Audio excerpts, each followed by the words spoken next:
Raymond fucking Pete, ladies and gentlemen, huh? Raymond fucking Pete. How long was the flight? JFK, 10 hours to Belgrade, wow, Serbia. Man, you're good, man. Well, good. it was just I had some travel on the front end of it, and right, I'm not complaining, folks, about going to Hawaii, but I went to Hawaii, which was 11 hours, and then I had a shoot in LA, and then I went to Belgrade. So I've been away for a while, and yeah, I mean, we're hurting for certain, but we're here for the masses, and it's great. Hurting for certain. Is that a song? Pull up the curtain. Oh, I thought you were rapping. I don't know what you were doing. I am. I mean, you're taking it a step further. So we were just talking about Dennis Buzukja's unfortunate. Yeah. So, and for those that don't know, right, Dennis Buzukja came up during Team Sarah Longo, and not to use the verb estranged to describe your relationship right now, but you guys have no communication. So you are an objective party on this, are you not?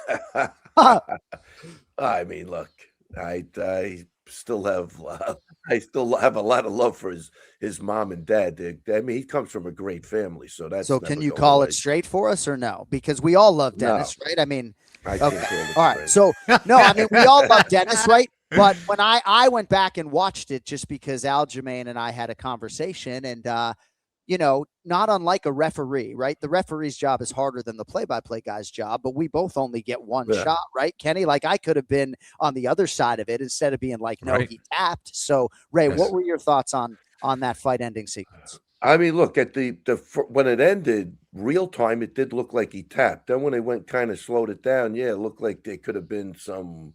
I don't think he did tap, but I think what was Aljo's take, because he was there. I know he probably was upset about it, but that he didn't tap.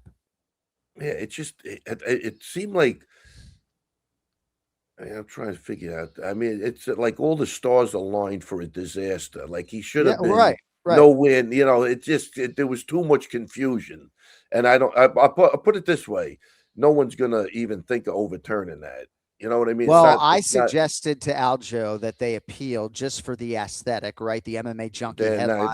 Let me just finish. Yeah. Sorry. Buzukja. No, well, just for the aesthetic, right? Even though they know it's going to be fruitless, you file the appeal, you get the headline on MMA Junkie that Buzukja is challenging this, and then maybe as a fighter who's now, I think, 1-5 in the UFC, this controversy actually helps you get another fight, because had he lost to Bogdan Grad, and I know there wasn't much time left in the round, but had he lost a few seconds later, he's almost assuredly not getting another shot in the UFC. He fought really well. He was in the best shape of his life. I feel bad for him, but we all got to kind of call it like we see it. Yeah, I don't know. It was. We can move on.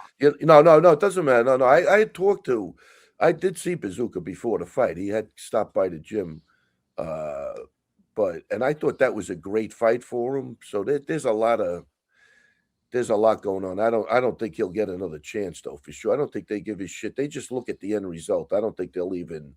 Well, that makes them sound entirely heartless, right? I mean, there's a lot of competition for featherweight slots in the world. He's 1-5 in the UFC. Like, I love the kid.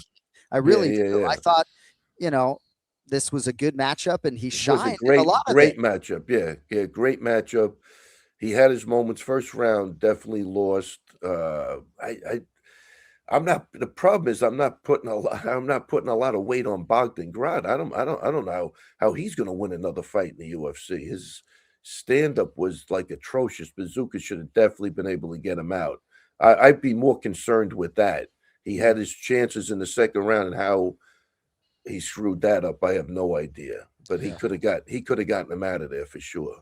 Ray, I don't know if you want to go into it or not, but like, what do you think is plaguing Dennis? Is it not fighting up to his potential, or does he not have the skills to hang with the guys in the UFC's, featherweight division? Like, what's your diagnosis of the situation?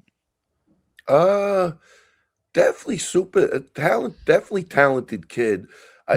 Honestly, I mean, and hindsight is 2020, so I don't want to do that, but like, I just think he got in there too soon. If he would have waited a couple of times, where he was so anxious to get in there. It's his whole goal was, I gotta get in, I gotta get it. And I think he shot himself in the foot. If he would have waited 2 years and honed the skills like he did, he would have been a different. That's my opinion. Yeah, and I'm not Because I was there, like, he traveled around the world with Al. He was with Aljo, so he was in the position to be there. But I think he should have taken more time. Even his first fight on the Contender Series, he fucking had COVID. Like he suffered a lot from COVID, and I didn't think he should have taken the fight, but he did.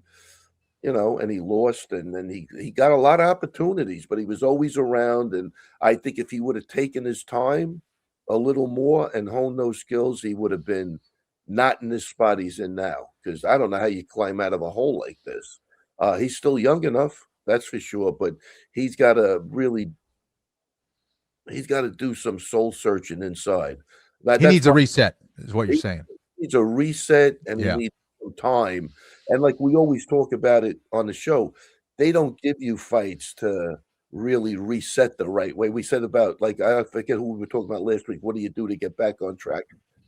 Like Bogdan Grad was a great fight for him. Like that was I'm not saying gimme, but that's about as good of a fight as you're going to get based on even the fights they gave him. So. Well, right. What's Bogdan Grad's featherweight tapology ranking, or what's his UFC ranking? Yeah.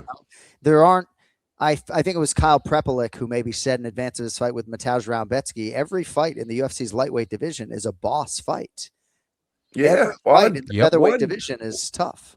Every fight in the UFC is a do or die fight. That's kind of the beauty of the sport. You know what I mean? So, I don't know. I think that was my thing. I think he jumped the gun. He was around good guys, and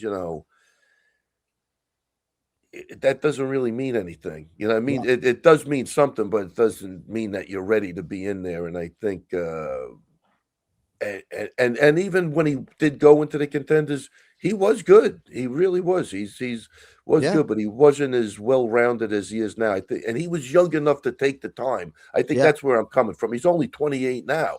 I think if he went out and did a reset, he could still come back and do something. But I think at the time he did it, if he would have waited another 2 years and really, instead of being so obsessed with the UFC, like even my wife would feel bad for me. Dennis just wants to be in the UFC. He's a nice kid. Yeah. Right. He was always a nice kid. He's a good kid. And again, I really mean this from the bottom of my head. His mother's an absolute doll. You know what I mean? It's like he's got great parents, great siblings. Sweet kid himself. He's a good kid. But all right. I think he was misguided a little bit. Yeah. Yeah, I think that's a good way to put it.